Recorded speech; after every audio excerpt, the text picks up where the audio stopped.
Amid piles of waste, and surrounded by toxic fumes from burning rubbish, a small group of people hunt for food to eat and plastic to sell for recycling.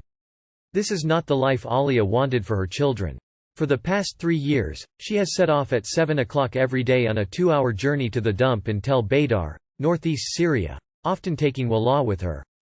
Alia's eldest daughter, born when Alia was barely in her teens, stays at home to take care of a younger child. Alia and Wallah do not return until sundown. By this time, the family is starving. "I have always dreamt that my daughters would study like other girls," Alia says.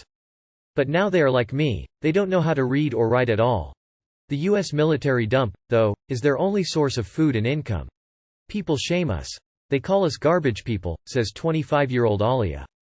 After more than a decade of war, an estimated 15.3 million people are in need of humanitarian assistance, the latest UN figures show. And 4 in 5 people out of this total do not have access to sufficient food. Alia's daughter Wallah is one of them. "We're here to find meat, to find food because we're hungry," says the 12-year-old.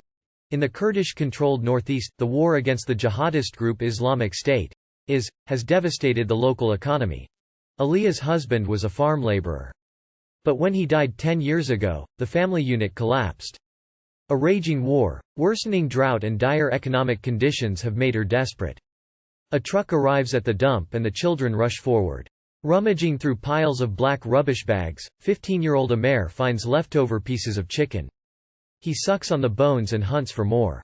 "If there were other jobs, I would have worked elsewhere. But there's nothing else for me to do," he says. Amer is the only breadwinner in his family of 11. He earns between 3,000 and 5,000 Syrian pounds, roughly $1 to $2, a 80 pence minus 1.60, a day from selling the plastic he finds. "It's barely enough to survive.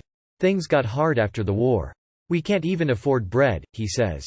Amer's brother fought alongside American forces against us in the region. He was recently injured on patrol and barely makes enough money to provide for his family. "The Americans should do more to help us," adds Amer.